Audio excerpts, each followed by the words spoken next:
out of curiosity enkinga esibhekana nazo ukuthi sesibona abantu bokufika abaningi balethe ingane la ukuze ni-avoid ukuba deporta. Iyona i-shield yabo ngoba bayazi ukuthi imithetho evikela abantwana i-strong iyayidlula imithetho evikela bona njengabantu abeza la ezweni. Esifisa ukwazi ukuthi njengomnyango asikaze siwubone lo mthetho othi ingane akufanele ukuthi deportwe, but njalo nje mawukuthi sibamba umuntu yabo mhlambe makuthiwa khona umuntu oyisigebengu esimbonayo enza ubugebengu njenge-March and March simlethe police station make wathi unengane simbona lo muntu esebuyelile emgwaqeni. So kuyasithunaza lokho kusibuyisela emuva futhi ngomsebenzi wethu. Sifisa ukwazi ukuthi yindaba ningasebenzisani no-social development ukuthi nikwazi ukuthi ingane nayo ngisho umzali engenza izinto ezilungile la ezweni adeporte naye ahambe nomzali ngoba iyona shield manje ke le abayisebenzisayo ukuthi bangazizweni bayifaka esikoleni ingane. Umuntu uyazi ukuthi once wabasesikoleni sevikelwa naye imithetho ethize ukuthi ingane yabasesikoleni sekufanele ingadisturbe ukufunda kanjalo kanti lokho kugcina sekulimaza ezethu futhi ingane ngoba ubaba le ngane mhlawumbe uyi-drug dealer athathe wona futhi ama-drugs ayinika yona le ngane uthi iphathe esikoleni. Iy'nkinga esibhekana nazo-ke lezo nsuku zonke. Dadewethu awukho umthetho othi ingane asingayidiphothi. Angithi ingane masiyithola sizoyithola i-linked to a parent. La sizobe sesibheka lapha ku-parent kuqala ukuthi unasiphi status kwi-country. Uma sithola ukuthi umama umzali nomntwana bobabili status sabo siyi-illegal ba even undocumented for that matter because ukhona umuntu ongaba illegal as a result of ukuthi expirelwe i-permit but lo muntu documented somehow it's just that expire ama-permit and visas and so forth.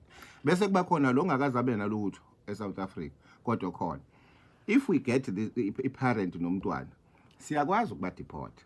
We do work with social development because ingane kufuna it be taken care of. I've got cases. There's a case ebenginayo yaseManguzi. 4 Zimbabwean teachers esibathole ngapha ngakoManguzi bafundisa lapha yana banezingane abahleli nazo la eSouth Africa. Must check i-paperwork we discovered ukuthi fraud abanye abanayo i-paperwork eqondile abanye banawo amaphepha kodwa futhi nawo aqondile but kunezingane involved.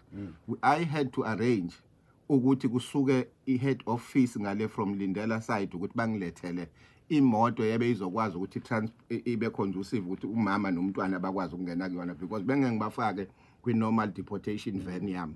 So working with Department of Social Development but inkinga mhlawumbe suke ibe khona ile yokuthi uma isecashileke umzali ucashile umzali sihlangana nengane uma siyideporta lengane siyideporta sithi yakubani ngoba yazi umuntu. So inkantolo kwesinye isikhathi ifika isibuza imibuzo enzima. Lo mntwana manithi niyamkhipha manje nimsakubani ngoba lo mntwana akabaza abazali bakhe ngoba ucashile umama manje umntwana pretends as if naye akasabaza abazali bakhe. So lo mntwana lona sekufana nokuthi use stateless.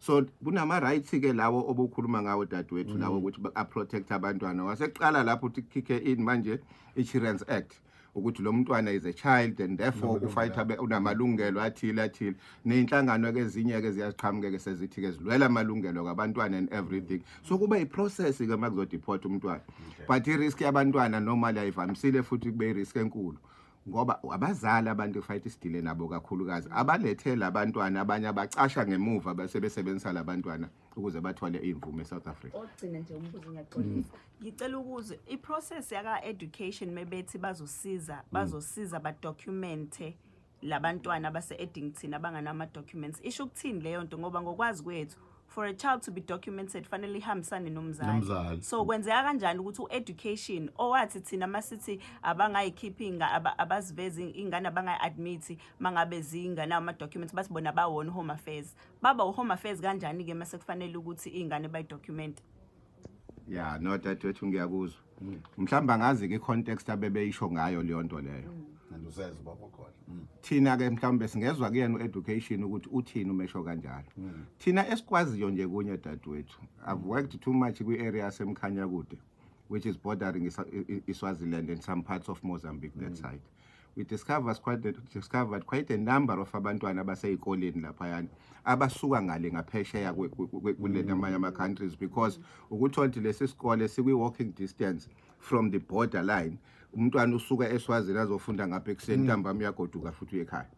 And we had to deal with that kind of a situation but into eyayenzeka othisha into abayenza laphayana ukuthi basibize as home affairs ukuthi sizocela nisilekelele. One was going to be verification yama permits abantwana abanawo.